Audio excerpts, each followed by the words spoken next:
I should have gotten a sip of water before I hit record. My throat is dry. My name is Alana. Welcome to my YouTube channel. And on this channel, I review books.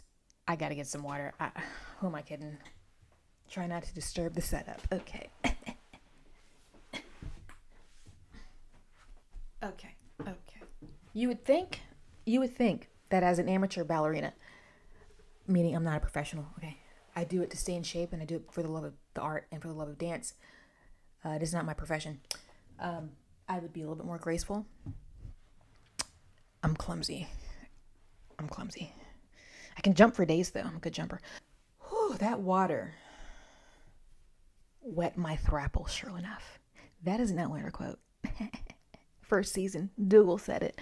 This video, I am so hype to review this book, Breast and Eggs by Mieko Kawakami. This book, I'm going to go ahead on and say it. I rated it a 5 out of 5. I need to calm down. Relax, relate, release. I expected to like this book. I expected it to be about a 4. I expected to get on with Kawakami. I just didn't know how fantastic this novel is. I'm so chuffed to talk about it. This book is immaculate. We're just going to hop right in. Because I think that once I get into my review, you're going to know why. It's just going to piece itself together. Why this book is in the contender for one of my top reads of the year. And I was not anticipating that. And I still have a lot of books to read for the year. Other books that I've anticipated as 5-star reads. I didn't anticipate this one. There's always a book that sneaks in as an unexpected top read. Not like I don't have hangups, or at least a lack of confidence when it comes to my own breasts. I'd be lying if I said it hadn't crossed my mind. Breast and Eggs by Mieko Kawakami is narrated by Natsuko, a writer living in Tokyo. The narrative is split into 2 parts, and in the first part, which was initially a short story, and then in the second part, Kawakami expands, we have her sister Makiko and her niece Midoriko. I hope I'm pronouncing that a little bit right. I can pronounce Japanese names when they're spelled phonetically in English pretty well, but Midoriko. Anybody here has Japanese? Please correct my pronunciations. I like to be corrected. They say they visit from Osaka, and during the summer, Mikiko is hyper fixated on getting breast implants, and Midoriko she's refusing to speak in this first section of the book.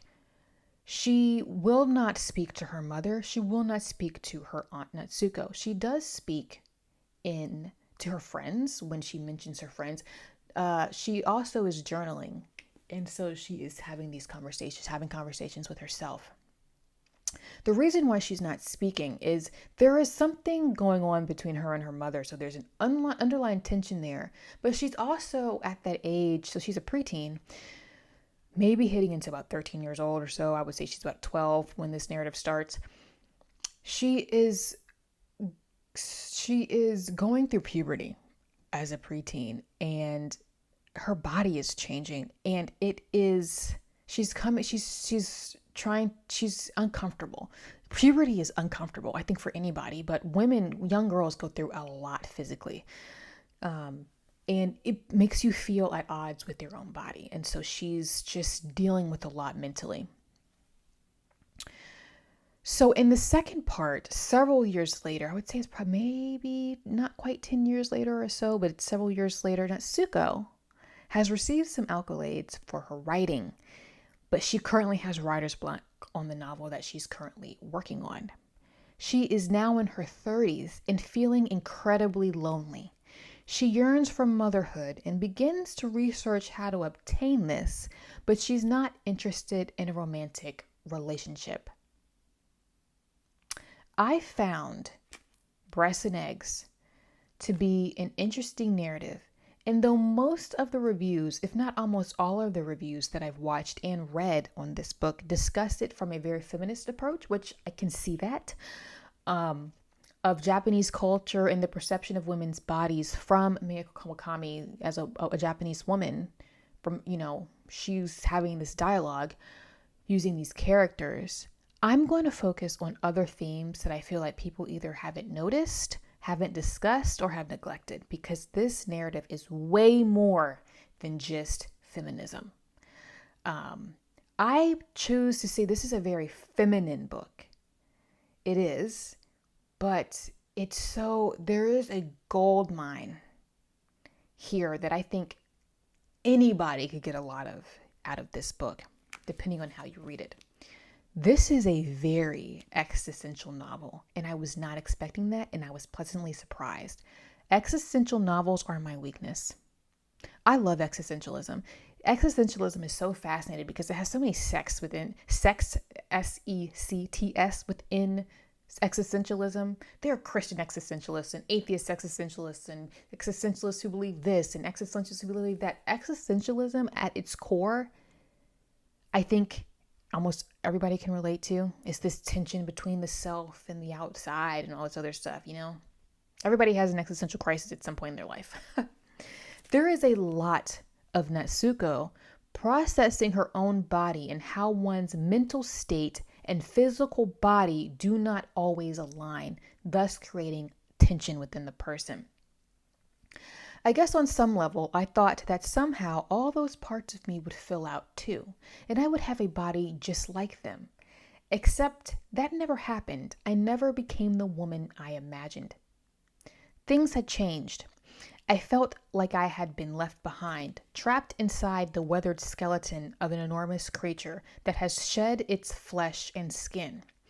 Then started to feel as though it was me, that my body had become the empty husk. The feeling was more desolate than anything that I'd ever felt, like I was watching myself dying, helpless to fight back at the hands of someone who was making some kind of big mistake. Kawakami's writing is so good. I'm going to talk about that a little bit more at the end. She is immaculate. Okay. I found Natsuko's thoughts about herself to be very realistic. Most people are hypercritical about themselves and how they look. We're over-analytical about our own bodies and our own faces at some point in time, if not at all times. We think about ourselves all the time, and we're analyzing ourselves, and we're always going to find something that we're not quite happy with.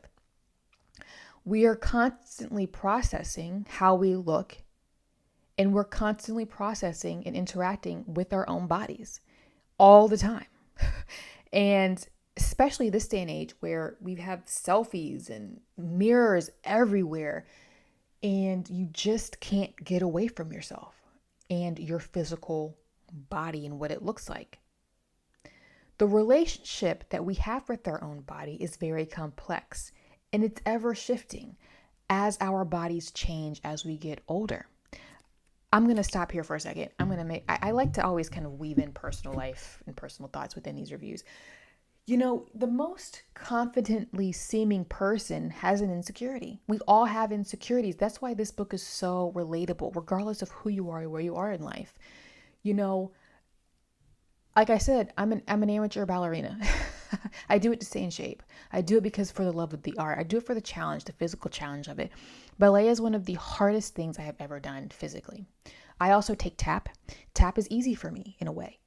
I've taken ballroom classes too. I learned how to tango last year. Tango was easier for me. Argentine tango was easier for me than ballet. I have a body that is naturally, what did my ballet instructor tell me? She was like, you are built naturally the way companies want ballerinas to look. I'm long and lean, and I'm not short. But when I was younger, I was skinny. Okay? Skinny, lanky. I would be swallowed in my clothes. I mean, I had a lot of insecurities about being lanky. I got picked on for being lanky and called and accused of having issues with food that I have never had because I was so thin. And even though I'm not short, if I put on a pair of heels, I can be 5'10" plus. And that's not even the tallest heel. If I put on a 4-inch heel, I'm 6 feet. even though I have these long limbs, I have small hands and small feet, so I'm still petite in some ways, even though my proportions aren't petite. And if it wasn't for ballet, I would probably still look a little lanky, believe it or not. I've actually bulked up a bit because of ballet. But when I was younger, I had a lot of insecurity about my limbs because my dad used to call me Spider Girl. I have such long limbs. There's a guy in my ballet class, he's over 6 feet. My legs are as long as his. I am 2/3 leg. And a lot of those childhood insecurities about how I felt about being long and lanky come out in ballet. My instructor's like, you need to elongate your arms a little bit more. It comes up mainly in my arms. I tend to collapse in on myself because of this perception I have of how much space I'm taking up or not taking up. It's the weirdest thing. All of that to say, we all have something about ourselves that we feel odd about. Let's move on. I could go on for days. Okay. And so again, this book is just a gold mine of thinking about how do we think about ourselves. This is also the relationship that we have with our own bodies. This is also a book about how we process other people's bodies. Because we interact with other people, we are also can't help but interact with their physical being. It's part of who they are. And it's part of how we know other people. So Natsuko is the younger of the two sisters. And so, especially in the first part, mainly in the first part, she is processing how her sister's body has changed over the years. Her sister keeps talking about wanting breast implants, and Natsuko can't really wrap her mind around why, per se. And because she's also trying to reconcile that with her memory of her sister's former physical body. Natsuko is also, her sister's body has changed over the years. And so she's shocked at how over time, how much her sister's body has changed because she's trying to reconcile it with her previous knowledge of how her sister physically used to look. I managed to sneak a few glances. She looked twice as skinny without clothes on. They're at a bathhouse, which distracted me enough to forget all about her breasts. From behind, I could see between her legs where they would have pressed together. If she bent forward, her vertebrae and ribs in the section of her pelvis just above her hips poked out through her skin. My jaw dropped. Her shoulders were gaunt. Her neck was thin, making her head look enormous. I had to look away. How can being held explain so much about the other person's body? And then we do have in Breasts and Eggs how there is this acknowledgement that at some point there is too much emphasis on the physical and how that emphasis is detrimental. I think we can all relate to the absurdity of beauty trends and standards that are just not attainable for most people. Right now, super skinny from the 90s is back in trend. The fact that bodies are trend to me is disgusting. Now that super skinny is back in, that 90s super thin runway model is back in style. It's not healthy. Most people cannot look like that without doing severe damage to their bodies, versus why can't we just focus on what is healthy for you? What's healthy for me isn't going to be healthy for somebody else on the other side of this screen, because we have different body types, we have different metabolic health, we have different needs. But can we also agree that we should prioritize health and not aesthetics? And a lot of times, if you prioritize health and moving your body and eating properly, you will be surprised at what you could look like. It's amazing. If it hadn't been for me devoting several hours a week to dance, I look a way I never thought I could look. I'm just going to say that. And I was like, wow. And it's healthy for me. And I just ignore what is considered a trend. I don't care. It's healthy for me. I feel good. I'm stronger than I've ever been, etc., etc. So yes, this is what Natsuko has to say.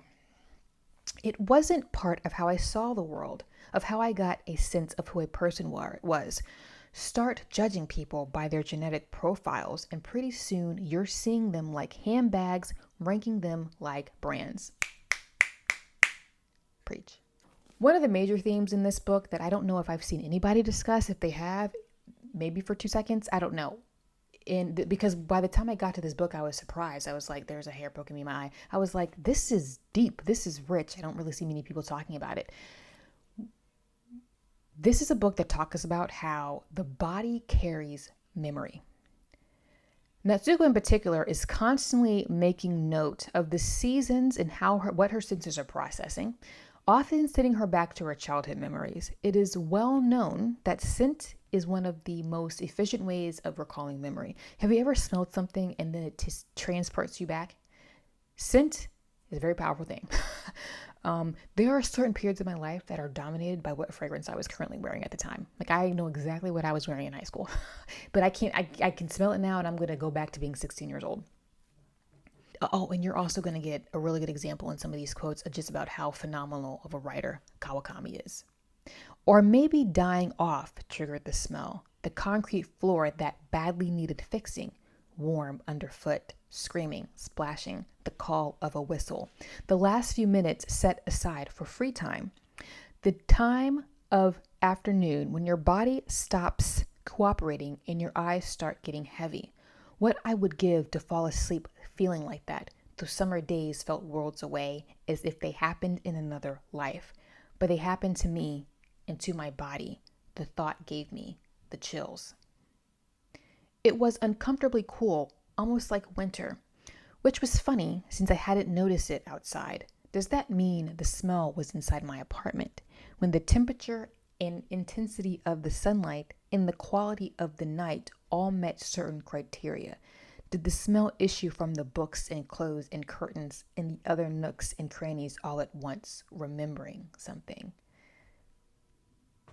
Kawakami is a poet. So good. Within this theme of memory, Natsuko is constantly musing over her deceased mother and grandmother and how they passed. Breasts and Eggs is constantly making note of the various ways in which people have died and what death does to the body. If you wanted to, you could go through this whole narrative and make a note of every time Natsuko talks about somebody's death. And some of these deaths are violent deaths, but she makes sure to emphasize and note what the body's physical state was at the time of death. It's very fascinating. And she also talks about how when after people die, you have a body that was there, and then all of a sudden it's not there. What happens to those bodies when you have a lack of a body that used to be there? Like, what does that lack? What is that void? Where had all those women gone? What had happened to their bodies? Maybe all of them were gone by now, like Mom and Komi. Lastly, Natsuko is a character that feels stagnant and lonely for the majority of this narrative. And in the second part of this book, she sees motherhood as a way to rectify this dilemma. My life was like a dusty shelf in an old bookstore, where every volume was exactly where it had been for ages, and the only discernible change being that my body has aged another 10 years. And again, she's contemplating this, and so this is why the second half, so the first half is breast, the second half is egg, because we're in the first half of this, or the first part rather of this book, we're talking about her sister wanting breast implants. In the second half, we have Natsuko considering other means of becoming pregnant, whether that be through IVF, donors, etc. And so because she wants to rectify this loneliness, there's also this massive discussion in the second part about what does it, actually you could argue the whole book, because when you're looking at Makiko and her daughter, what does it mean to be a parent? That's another theme in this book I wish I talked about in the review, but there you go.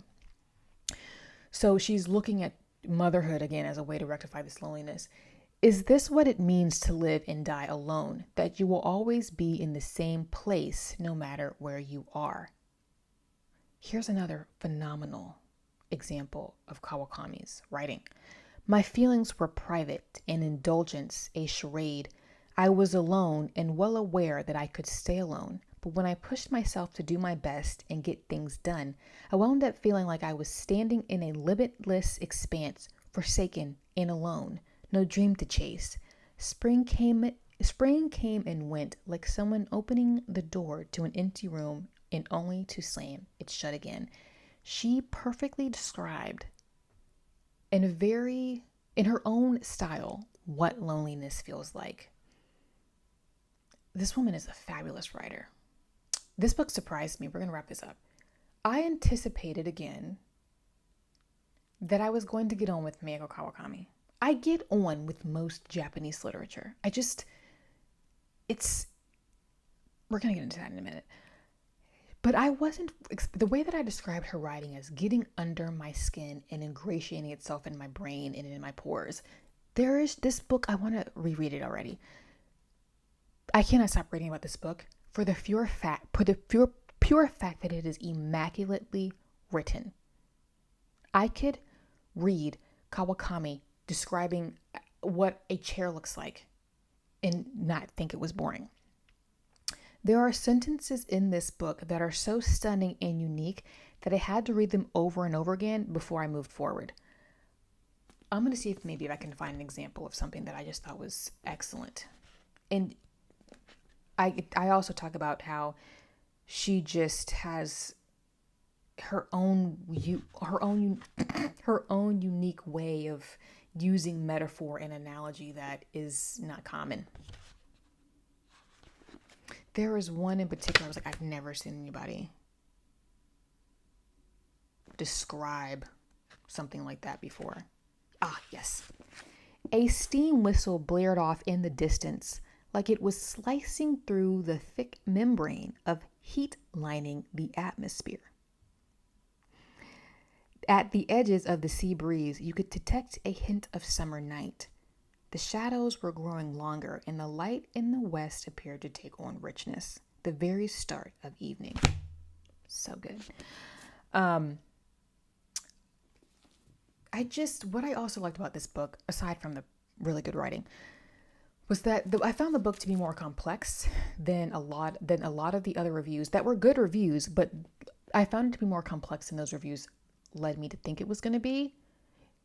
I thought it was going to be a little bit more simple. Not that the book is convoluted. It's not complicated, but there is so much more to discuss here other than beauty standards, plastic surgery, and fertility. Not saying that those aren't important. They drive the narrative, but there's also things, again, childhood, memories. What does it mean to be a parent? What does it mean to be a child? Because you didn't get you weren't. Once you're born, you're born. What do you do with that? What do you do with that existence? Friendships, the writer's relationship to the reader, because we have a main character who's a writer. We have the love of reading. There are some really good passages in here, quotes about just, you can tell Kawakami loves books. And what does it mean to be a parent? Kawakami also puts the reader right in Tokyo and right in Osaka. I have not been to either of these places, but they were tangible. Kawakami is an excellent example of how simple writing, when done well, is just as effective and evocative as flowery writing.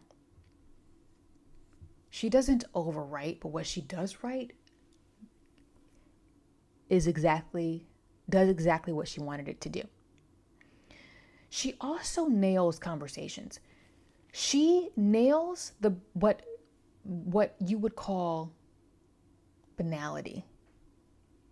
And I mean that in a good way. All of her conversations feel organic. The dialogue is organic. All of the what? Say that again. I'm sorry, what did you say? Head nods, body language. That could become tedious depending on who's writing it. It can seem almost elementary. But here, it feels very natural. I often felt like I was a third-party observer to these conversations. The only way that I can really properly think to portray what her dialogue reads like is it has a syncopation to it. That's the word that comes to my mind. She has mastered the tempo and cadence of organic, natural speech. It's immaculate. I call this book, this is my conversations with friends, okay? These are characters talking about everyday things. There are even some current events that come up in this book. There's some commentary about different other countries every now and then, and different events and current affairs and opinions. But it feels sophisticated in a way because she's such a good writer. This book, I felt, was absolutely genius, the way that she wrote dialogue. Like I said, I immediately wanted to reread this book after I finished it. Mieko Kawakami has become an auto-buy author for me at this point, and I will be purchasing all of her books this year. So I will be purchasing Heaven. I will be purchasing All the Lovers in the Night. I think there's something called Miss Sunday as well that I'm going to track down and purchase back.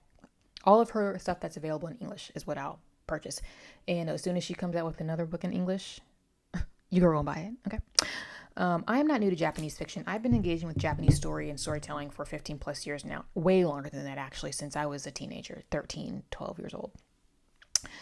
And through manga, through anime, through novels, my first Japanese novel, I was 15 years old, I think, 14, 15 years old.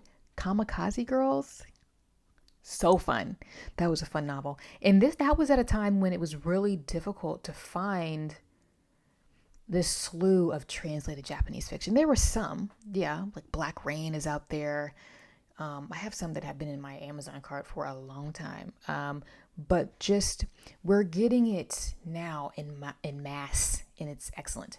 But back at that time, it was harder to get. That was when actually mangas really started to, you had more diversity in manga. And by that, I just mean diversity of titles. They started to really kind of pump them out in the States back in the early 2000s.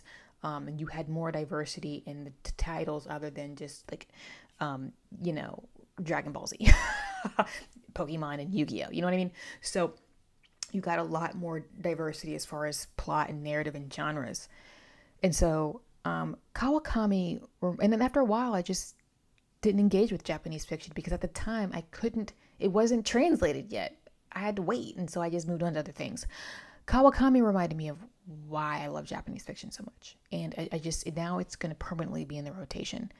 There's a simplicity that I've noticed that with Japanese writing. I've noticed a simplicity to the language, and I mean simplicity in a good way. It's not overwritten. Everything is purposeful. It's used deliberately. Language is used very deliberately.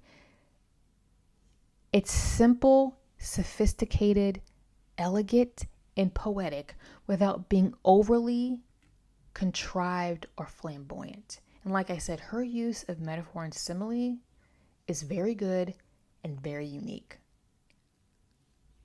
I love this book. I would love to meet this woman. I think she's brilliant.